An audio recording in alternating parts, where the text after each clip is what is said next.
नमस्कार. विभाग 1 राज्यशास्त्र या विषयाच्या पेपर नंबर 1 राज्यशास्त्र परिचय या पेपरमधील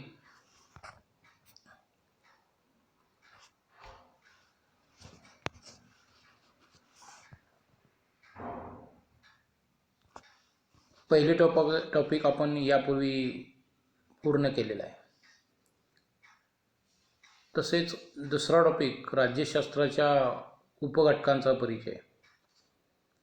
यामधील राजकीय सिद्धांत हा भाग आपण पाहतो आहोत. त्याचा अर्थ व्याख्या हा भाग आपण पाठीमागच्या तासाला पाहिलेला आहे. यानंतर राजकीय सिद्धांत याचे स्वरूप, व्याप्ती या संबंधीचा भाग आपण पाहणार आहोत. राजकीय सिद्धांत, राजकीय तत्वज्ञान, राजकीय विचारप्रणाली यांच्यापेक्षा राजकीय सिद्धांताचे स्वरूप भिन्न आहे. तरीही राजकीय सिद्धांत हा राज्यशास्त्र, राजकीय तत्वज्ञान, राजकीय विचारप्रणाली यांच्याशी संबंधित आहे असं आपणास दिसून येतं. राजकीय तत्वज्ञान आणि राजकीय सिद्धांत या दोन्ही संकल्पना परस्परांना पूरक आहेत. राजकीय तत्वज्ञानाचे व्यावहारिक स्वरूप, वास्तववादी स्वरूप म्हणजे राजकीय सिद्धांत. म्हणजे एखादा विचार मांडला जातो, परंतु तो व्यवहारात येतोच असं नाही. पण ज्या वेळेला व्यवहारात येतो त्याला सिद्धांत असं रूप प्राप्त होत असतं. राजकीय सिद्धांतात कोणत्या ना कोणत्या तत्वाचा पुरस्कार केलेला असतो.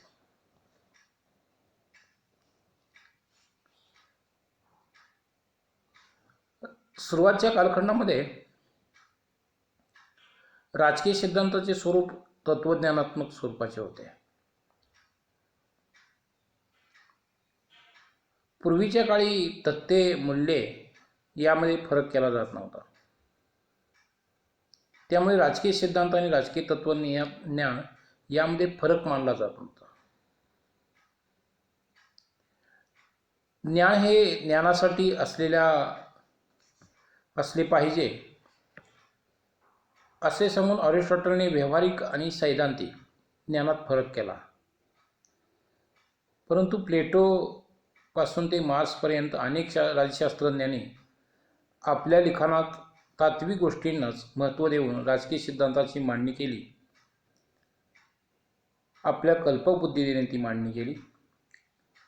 कारणाकडून विशिष्ट परिणामाकडे जाण्याची त्यांची पद्धती शास्त्रीय नव्हती. कारण एखादं तत्वज्ञान मांडल्यानंतर ते व्यवहारात येईल किंवा नाही यासंबंधीची विचारसरणी प्राचीन कालखंडामध्ये नव्हती. उदाहरणार्थ, प्लेटोने आदर्श राज्यासाठी जी सर्व त्यांनी संकल्पना मांडल्या त्या सगळ्या तात्विक स्वरूपाच्या होत्या. त्या व्यवहारात येतील किंवा नाही याचा फारसा गांभीर्याने विचार केला नव्हता. किंवा कार्ल मार्क्सने साम्यवादी व्यवस्था निर्माण होण्यासाठी जी काही वर्ग संघर्ष सिद्धांत असतील, अतिरिक्त मूल्य सिद्धांत असेल, हे जे सिद्धांत मांडले ते व्यवहारामध्ये येतील किंवा नाही याचा विचार न करता तात्विक स्वरूपाचा मांडण्याचे प्रयत्न केले. आणि त्यामुळं तात्विक विचार मांडण्याची भूमिका या ठिकाणी असले दिसून येते. अर्थात एक गोष्ट या ठिकाणी महत्त्वाची आहे की तात्विक गोष्टीच्या आधारे वास्तववादी गोष्टीचा शोध म्हणजेच सैद्धांत होय. राजकीय तत्वज्ञानात राजकीय व्यवस्थांचा, राजकीय गोष्टींचा विचार करून निश्चित असे निष्कर्ष काढले जातात. राजकीय तत्वज्ञानात मूलभूत प्रश्नांचे अध्ययन करून मूल्यविषयक तत्वामधील तार्किक सुसंगतीचा शोध घेतला जातो. राजकीय तत्वज्ञानाचा वास्तवतेशी फारसा संबंध नसतो, कारण वास्तवता काय आहे याच्यापेक्षा तत्वज्ञान या दृष्टिकोनातून विचार केला जातो. आपण पाहतो की मनुष्य आदर्श असला पाहिजे, मनुष्याने चांगलं वागलं पाहिजे, मनुष्य हे चांगलं वर्तन करणारा घटक आहे, अशा प्रकारची भूमिका मांडली जाते. ही आदर्शवादी स्वरूपाची आहे. व्यवहारामध्ये जर आपण पाहिलं तर मनुष्य हा स्वार्थी आहे, संधी साधू आहे, काही वेळा स्वतःच्या स्वार्थासाठी खोटे बोलणार आहे. त्यामुळे वास्तववादी दृष्टिकोनातून हे जर आपण पाहिलं तर आदर्शवादी दृष्टिकोनातून जर आपण पाहिलं तर सर्वांना मदत, परस्परांना सहकार्य करावं, एकमेकाविषयी आदर ठेवावा, अशा प्रकारची आदर्श संकल्पना असते ते व्यवहारामध्ये येईलच अशातला भाग नाही. ज्या वेळेला एखादी तात्विक गोष्ट व्यवहारामध्ये येते त्यावेळेला त्याचं रूपांतर, तत्वज्ञानाचं रूपांतर सिद्धांतामध्ये होत असतं. त्यामुळे तत्वज्ञानाशी तार्किक गोष्टीशी सुसंगत गोष्टींचा शोध घेतला जातो. राजकीय तत्वज्ञानाचा वास्तवतेशी संबंध असत नाही. राजकीय तत्वज्ञान हे अमूर्त स्वरूपाचे असते. राजकीय सिद्धांत मात्र राजकीय वास्तवतेवर आधारलेले असतात.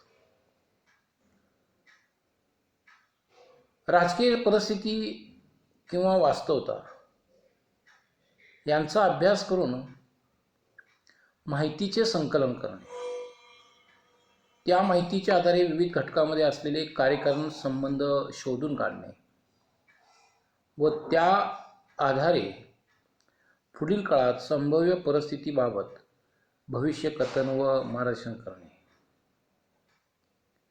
काही मूलभूत तत्त्वे मांडणे असे कार्य राजकीय सिद्धांतांना करावे लागते.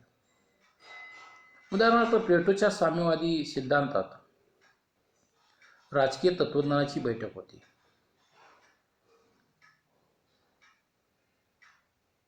तत्वज्ञ, राज्यकर्ते,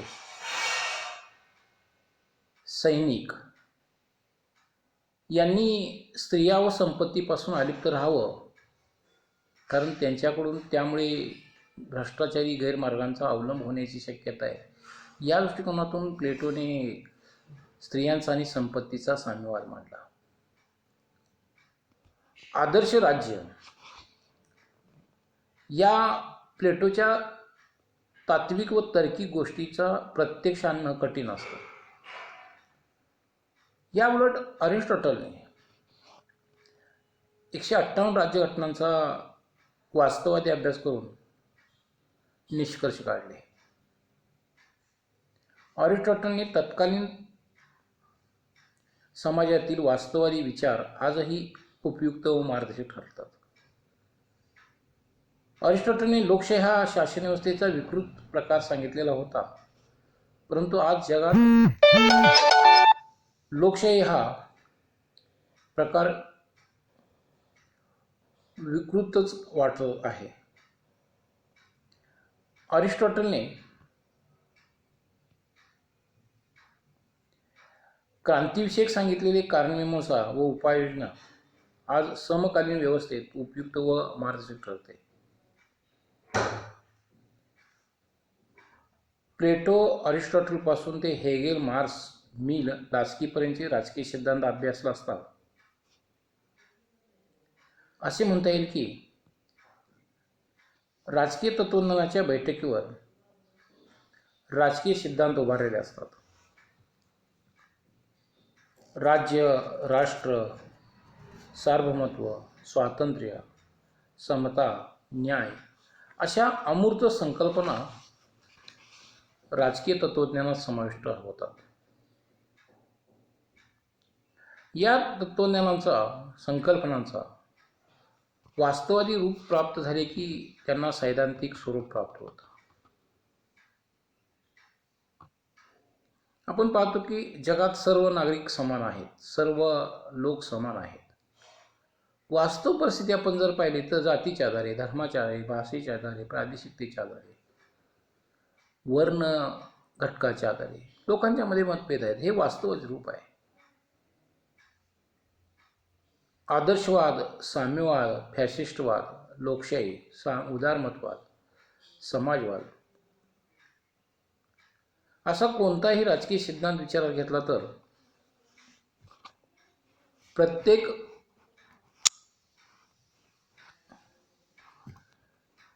सिद्धांत हा विशिष्ट तत्वज्ञानाशी निगडीत असलेला दिसतो.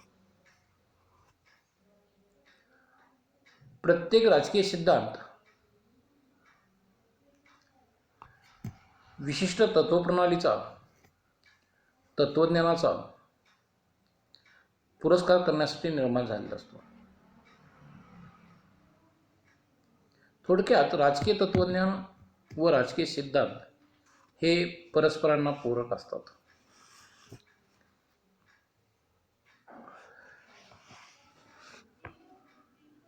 प्राचीन कालखंडामध्ये राज्यशास्त्रज्ञांनी त्या काळातील परिस्थितीचे मूल्यमापन मूल्यांच्या आधारे केलं व राजकीय सिद्धांत मांडले.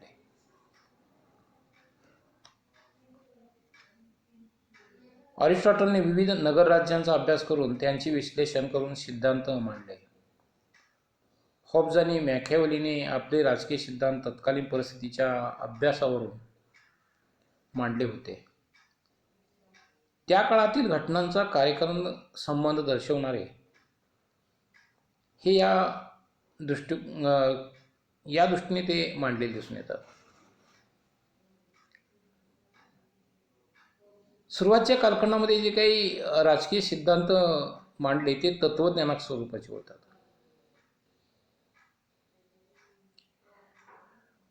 त्यानंतर आधुनिक काळात राजकीय तत्वज्ञान आणि राजकीय सिद्धांत यामध्ये फरक करण्याची पद्धत निर्माण झालेली दिसून येते. राजकीय तत्वज्ञानात वस्तुस्थितीकडे दुर्लक्ष करून तत्वांना, मूल्यांना जास्त महत्त्व दिले गेले. परंतु वस्तुस्थितीकडे असे दुर्लक्ष करून चालत नाही. प्रत्यक्षात वस्तुस्थितीचा विचार करून राजकीय तत्वज्ञानातील तत्वे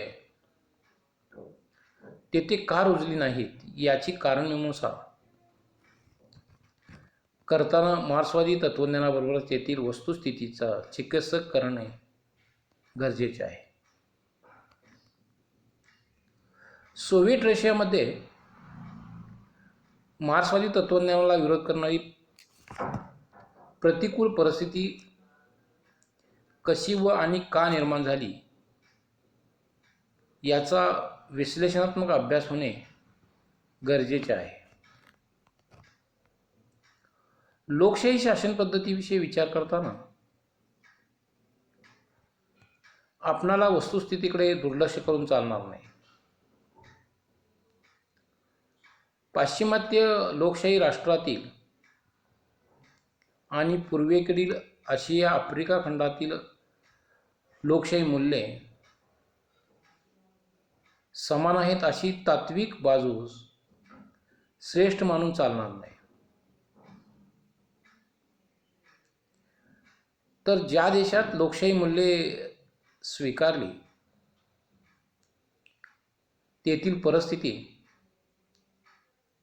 वस्तुस्थिती विचारात घेणे आवश्यक ठरते. राजकीय तत्वज्ञानाचा विचार करत असताना प्रत्यक्ष वस्तुस्थितीकडे दुर्लक्ष करून होता कामा नये. अर्थात राजकीय सिद्धांत केवळ शास्त्रशुद्ध असून चालत नाही, तर राजकीय सिद्धांतामध्ये तत्वज्ञानाची, आदर्श मूल्यांची, तत्वांची बैठक असावी लागते. आदर्श मूल्ये, तत्वे यांची जोड राजकीय सिद्धांताला घ्यावीच लागते. समाजाचे आदर्श ध्येय कोणती आणि ती ध्येय साध्य करण्यासाठी कोणते मार्ग किंवा कोणती पद्धत अवलंबता येईल याचा विचार राजकीय सिद्धांताने केला पाहिजे. राजकीय सिद्धांताने आदर्शाकडे तत्वाकडे दुर्लक्ष केले तर त्या राजकीय सिद्धांताचे महत्त्व आणि उपयोगिता आपोआपच संपुष्टात येईल. तेव्हा राजकीय सिद्धांताला तत्वज्ञानाची बैठक असावीच लागते. एकंदरीत राजकीय तत्वज्ञान आणि राजकीय सिद्धांत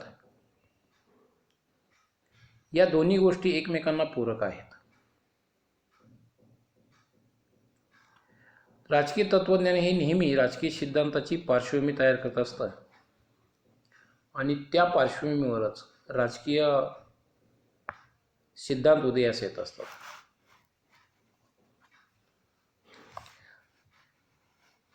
राजकीय सिद्धांताला राजकीय विश्लेषण असेही नाव आधुनिक काळात प्राप्त झाले आहे. राजकीय विश्लेषणामुळे प्रमुख राजकीय घटकांचा शोध घेणे, त्यांचा परस्पर संबंध दाखविणे, यामुळे या सिद्धांताला सर्वसामान्य स्वरूप प्राप्त झालेले आहे. उदाहरणार्थ, राजकारणी लोक खोटे बोलतात. अर्थात सातत्य असेल तर आपण अशा प्रकारचे विधान करू शकतो.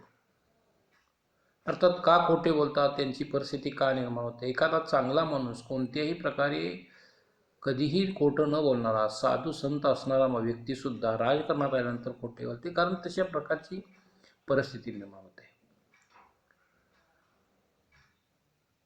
राजकीय विश्लेषणामुळे राजकीय घटनांचा शोध घेणे, त्यांचा परस्पर संबंध दाखविणे, यामुळे सिद्धांताला सर्वसामान्य स्वरूप प्राप्त झाले आहे. सैद्धांतिक आराखडा तयार करणे, निष्कर्षांचा पडताळा तपासणे, गृहीत तत्वांचा आधार घेऊन शास्त्रीय निष्कर्ष काढणे इत्यादी कारणामुळे या विश्लेषणाची विश्वासार्हता वाढू लागली आहे. अशा प्रकारे जुन्या आणि आधुनिक कालखंडामधील राजकीय सिद्धांताचा विचार केल्यास जुन्या काळातील राजकीय सिद्धांत हे आदर्शवादी, तत्वज्ञानात्मक आणि मूल्याधिष्ठित होते, तर आजच्या कालखंडामध्ये त्याचं स्वरूप बदललेलं आहे. राजकीय सिद्धांताला अनुभववादी, मूल्यनिरपेक्षता यांची जोड मिळालेली आहे.